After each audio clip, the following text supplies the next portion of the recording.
Good morning, everyone. I am Angel from Lima in Peru. I want to tell you that between the 8th and the 12th of October, I was in Chile, visiting the country, specifically the capital cities, Santiago and Valparaiso and Viña del Mar, just for some hours. I especially stayed in the capital city. I know the many problems that the Chilean people are facing right now. I was there just before it started. Even though I am aware of the, as I said, many problems that they are facing at this moment, I also hope that they will find a solution that benefits not only an elite but everyone. Having said that, this is a humble homage to the Chilean people that treated me so kindly, so well, and were very nice with me as a tourist, as a visitor during those 5 days.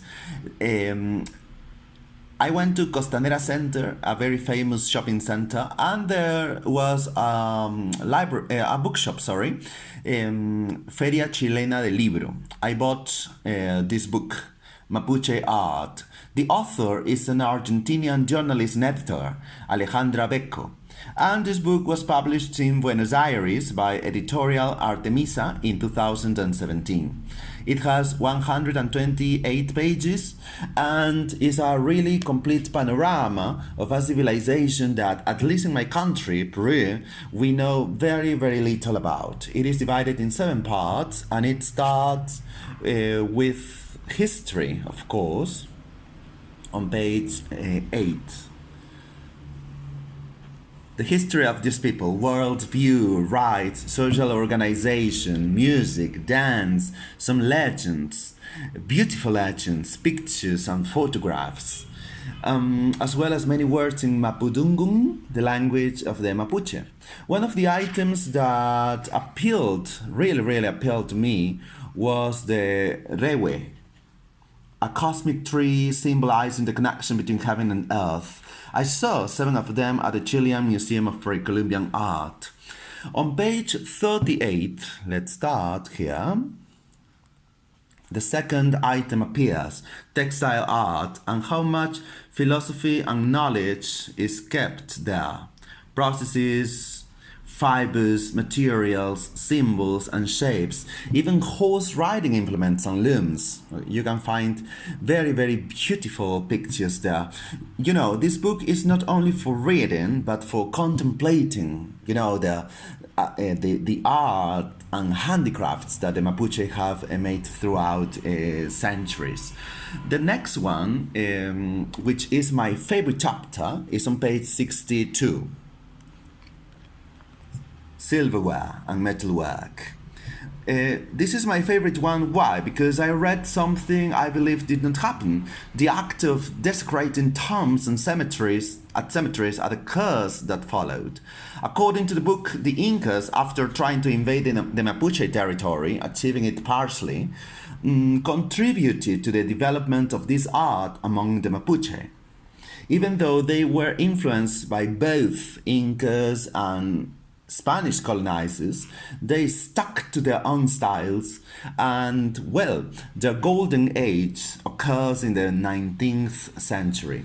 I had read something about that. I had seen, the examples of their silverwork in some documentaries and programs. However, this book shows me a complete view of that. This is my favorite piece, the Terarilonco, okay, around the head. Well, the next chapter starts on page 92, and this is called Stonework. Let me see. Yeah, which was developed before the Mapuche started working metals. For example, the cusi, to grind cereals. You can find it here, to grind cereals. Not only Andean cereals like corn, but also ones brought by the Spanish, like wheat. and also sold. Can you believe that?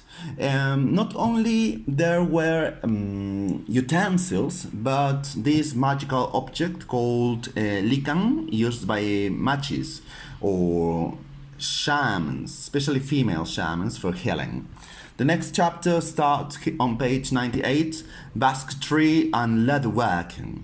The former was started before any other Mapuche art. However, not much has been preserved due to the humid weather of Araucanía, the region where they have continuously lived.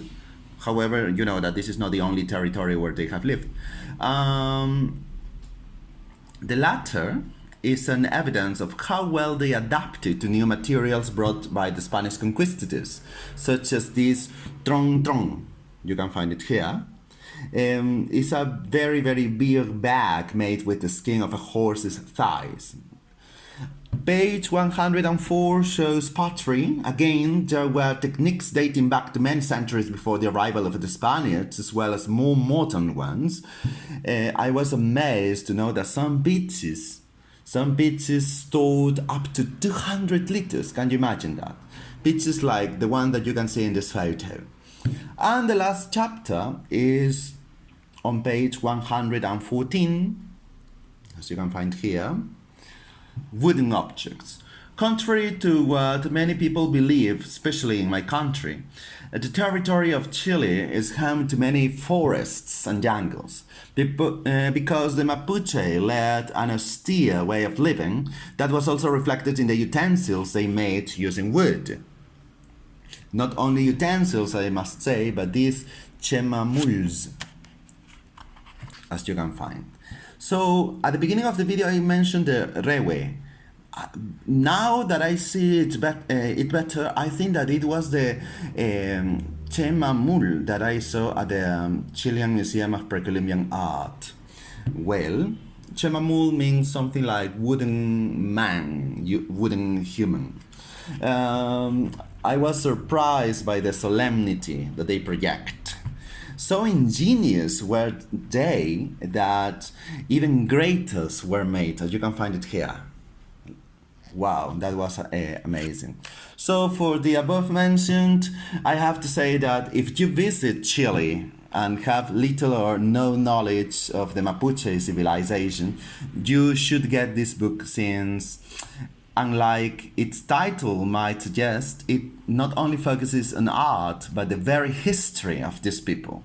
A history that should be narrated not in past solely, but in present and projected to the future.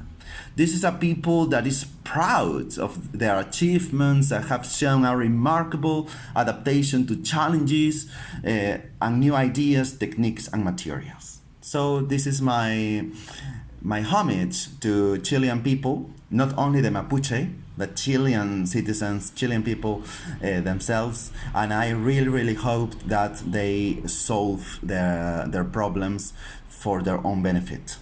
Bye bye.